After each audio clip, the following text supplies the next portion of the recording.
Welcome back. It's a new year and a new world order, or at least a new Washington order, when Congress is gavelled back into session tomorrow.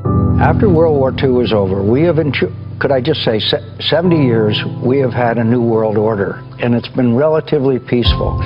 What we are allowing Vladimir Putin to do is undermine that world order. You are in danger of seeing the European Union come apart. That world order has to be maintained.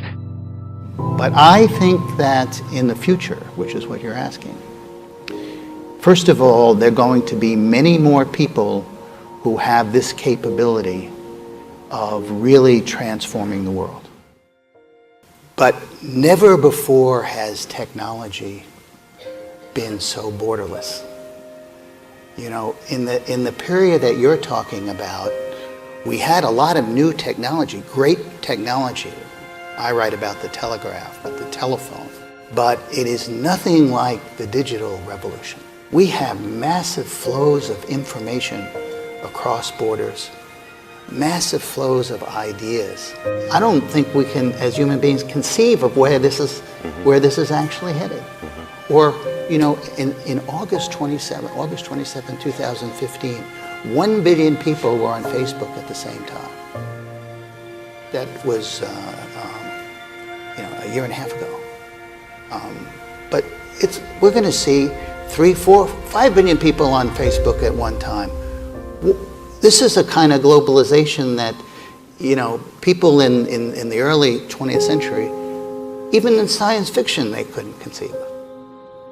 On the other hand, if you think about movement of people, the massive number of refugees that are moving around the world, I mean, this is, of course, one of the greatest tragedies. It's a tragedy, human tragedy, and it's also a tragedy in my view, because I think the entire humanitarian apparatus has broken down. But that's a kind of globalization.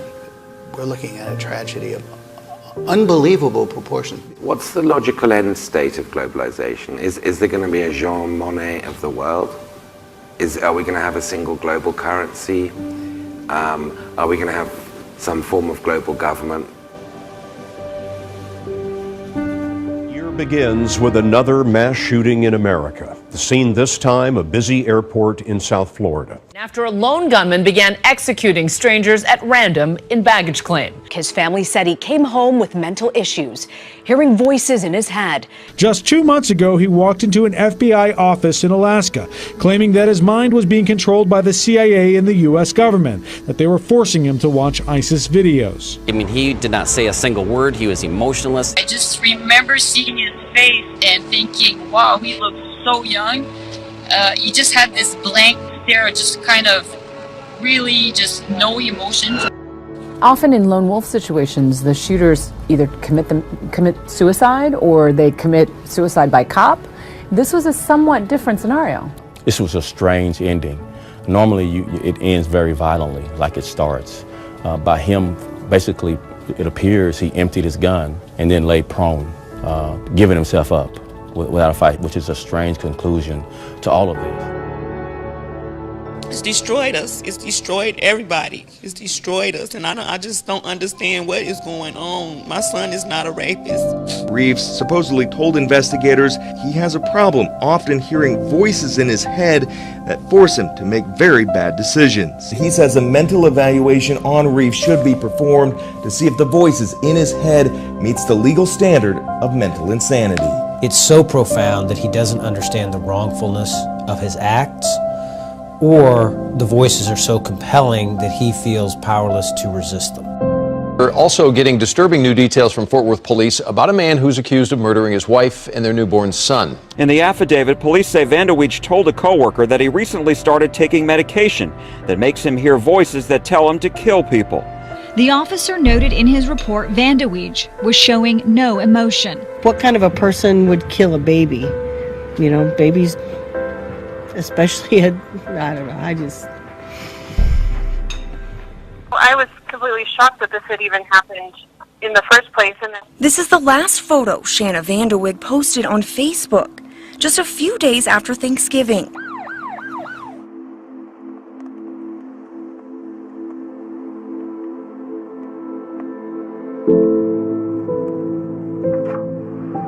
2 weeks later, Vanderwijk and her 3-month-old son were found dead. I know that she was so happy when she met him, and she kind of just changed, and they just seemed so happy together.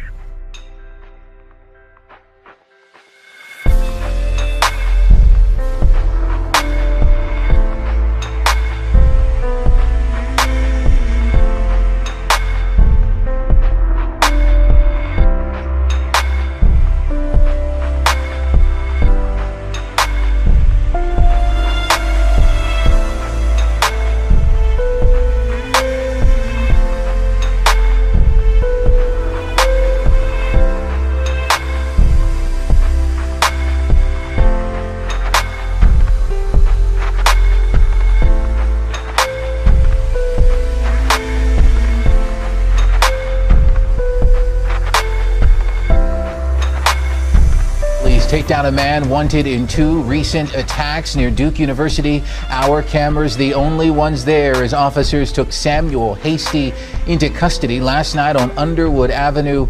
Hasty speaking to ABC 11 in an exclusive. It's not me, he says, the 27-year-old denying his involvement in the crimes for a very surprising reason. Samuel Hasty agreed to a jailhouse interview here before facing a judge on sexual assault and robbery charges. He repeatedly denied involvement in the crime that happened November 30th on Swift Avenue and the one that happened Saturday afternoon at Duke Gardens. He says he is the man in the surveillance photo from a store where a credit card stolen from one victim was used, but when asked if he is not responsible for that or the assault at Duke Gardens, he told me he hears voices in his head. They tell me to do stuff that sometimes I can't control, like they tell me to kill myself.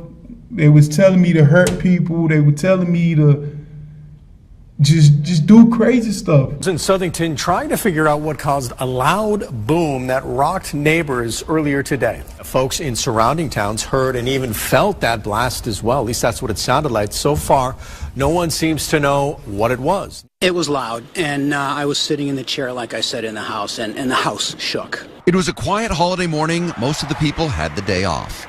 It felt like an explosion to me. When more than a half a dozen neighborhoods around Connecticut heard what many thought could have been a sonic boom. I've never felt the house shake before. From Waterbury to Wolcott to Cheshire to Southington, neighbors heard a thunderous explosion followed by a ground-shaking shockwave. It rattled windows, knocked pictures askew, and then stopped. Their neighborhoods were quiet once again.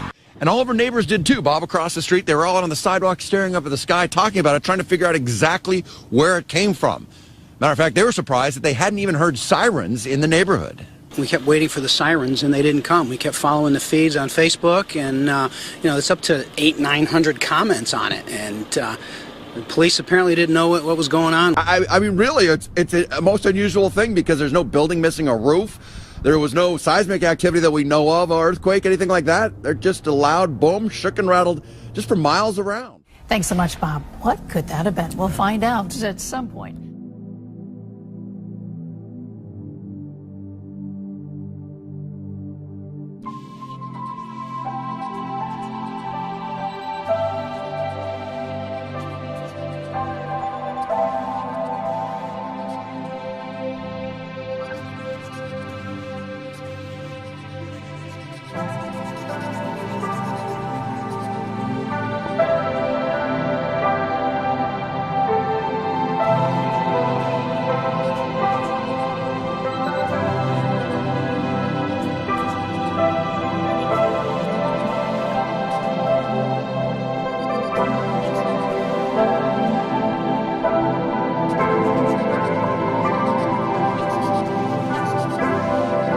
That the country will overcome the recent spate of attacks.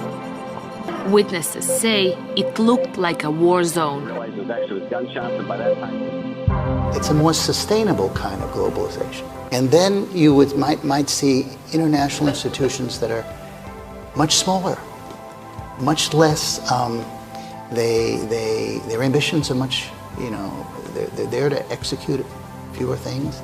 And nation states that the governments are much more, they deal with one another, and globalization is a big issue. It's not kind of handed off. So I think that we may be headed for a different sort of model. I'm not sure, But the one thing I am sure of is we shouldn't be so wedded to what we've seen as the only way.